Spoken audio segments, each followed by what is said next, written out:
unintentionally, I felt like I kind of grew up in the personal development space. I mean, I don't know if you guys knew this or not, but I went to 2 different military schools about 7 years when you add them both up. Wow. So personal development for me at a young age was something that I was very fortunate. It was almost kind of like a blessing in disguise. We could get into that a little bit later, but personal development for me was, I mean, that was my upbringing. So then when I was able to now travel and continue to learn this on a different platform, being business, I was like, man, I'm all in. So the World Shakers Conference was almost a journey that I've been on for, like I said, maybe about 6 years, attending all these events and networking. I mean, you guys are in business. You guys understand, right? Picking up all the different lingo of, different industries. Yeah.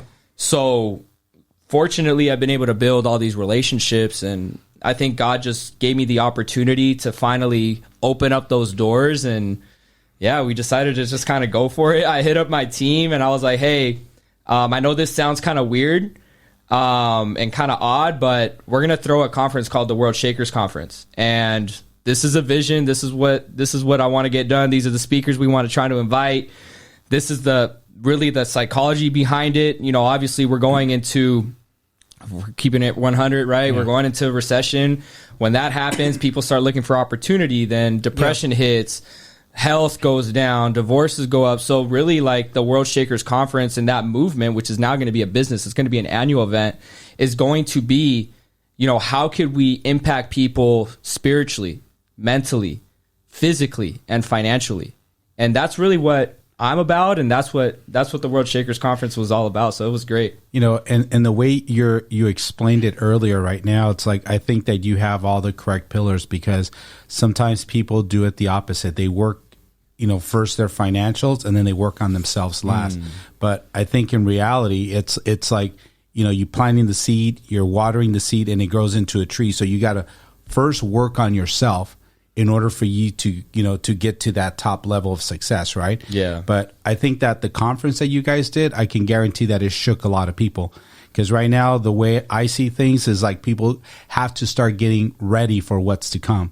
So they have to be mentally strong, because right now, the people that are not mentally strong or are not ready to prepare themselves, they're just going to fall into some crazy situations. Yeah, I mean, you hit it right on the money. We were just talking about it right before we went live. And what I like to tell everybody, I mean, I tell this to our team all the time, is, guys, entrepreneurship it's an inside out approach. It starts from within. Yeah. And ultimately what you're carrying inside, whether that be shame, guilt, happiness, whatever it is, whatever emotions you have inside of you, is ultimately going to be a reflection of your family life, right? Your love life, your business, your brand, whatever it is that you're trying to do.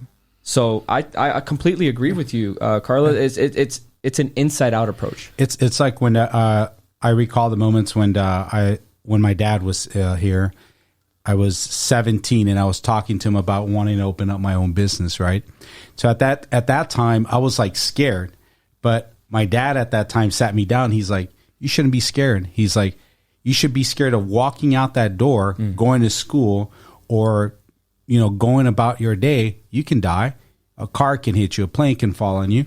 So what's the difference between you going out, going to school, or doing what you got to do versus opening up a business? You have to take that chance. And if it doesn't go well, don't worry. You can pick yourself back up and do it a different way, Yeah. So he always kind of pushed us to make sure that don't be scared of doing something that you want to do to, to grow in life, right? Yeah. So as a young kid, I was always like, you know what? I have an idea. I'm going to put it to work. We were always taught that don't be scared of taking that next step. Yeah.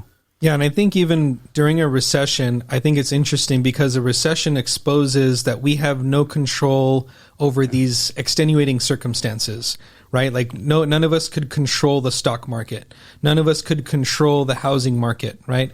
So what happens is when you can't control the outward, you have to look inward to see about what you can change inside. And so that's kind of what we have been doing, is kind of growing our skill set, growing our toolbox, offering more services, self-improvement, so that we can be better for our clients, be better for our families, and then be a better representative of what we want to be in the world. And I think right now you've seen a resurgence in church attendance. You've seen a resurgence in people attending conferences. We just went to that Connecting Faith and Business conference that AMPAC put on. The last one was 2019. Didn't know how the crowd was going to be at the event.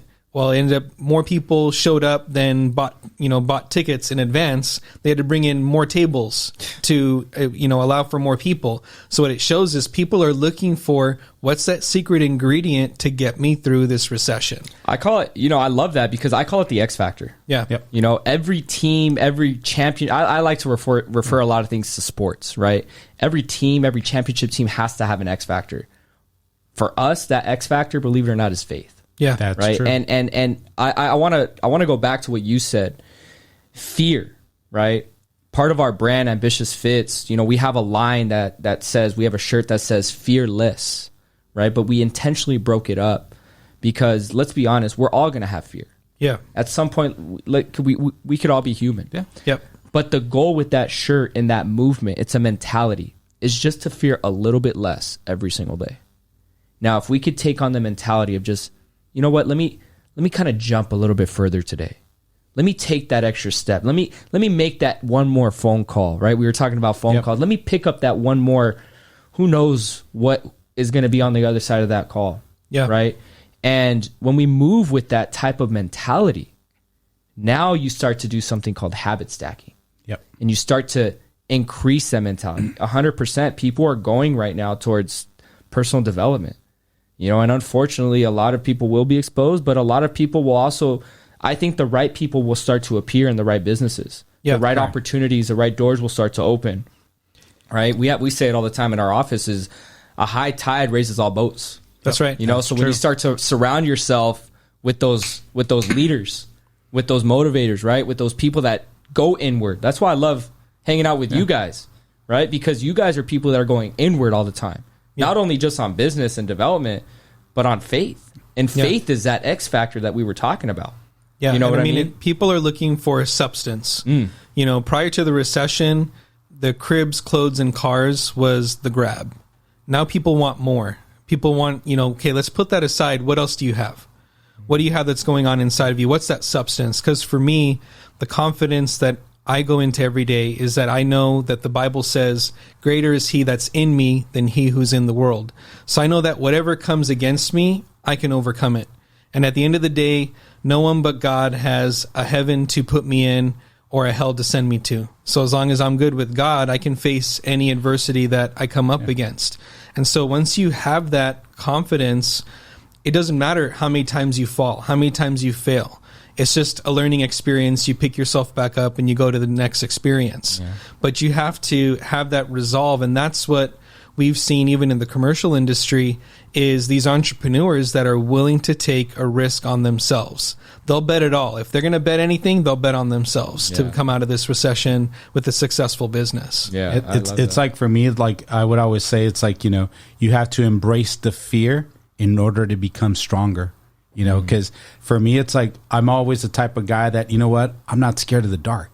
I will go in there, but I will battle it out to get to the light, because in reality, it's like that's what we're all facing right now. We're all facing that darkness that's about to come, but we got to get ready to walk right through it. I love how we're vibing right now because that's 100%, alignment's huge. And I align with that message because again, I've been going through this journey, right, of just going inward more and really just not focusing on the external. But it's funny because when does the light shine the brightest? Yeah, in the dark. In times of darkness. It's in the dark. And that's what people don't understand and they don't see. You got to go through that darkness in order to get to the light. You got to transcend to the underworld, right, in order to get to heaven, right? Like that's just how it is. That's how anything is. Yeah. And when you go inward and you start going through the darkness, you're really going to be revealed who you truly are. Yep. Yeah. You know what I mean? I love that. Yeah. And that's awesome. Faith that's not tested is not really faith. So you have to go through those trials, those tribulations. If you talk to anybody that's in the older generation that's been through some things, okay, their confidence is based upon the fact that they've been through some stuff. So the more things that you go through, the more that challenges that you face, I look at it as, you're heading in the right direction. If you're hitting adversity, you're probably going in the right direction. Yeah. And so you're pushing and expanding your territory, and that requires sometimes some pain and some difficulty. Yeah. So I say embrace it so you can grow, level up. And I know you're into working out. Yeah. If you're not in pain, you're not working hard enough, right? Yeah.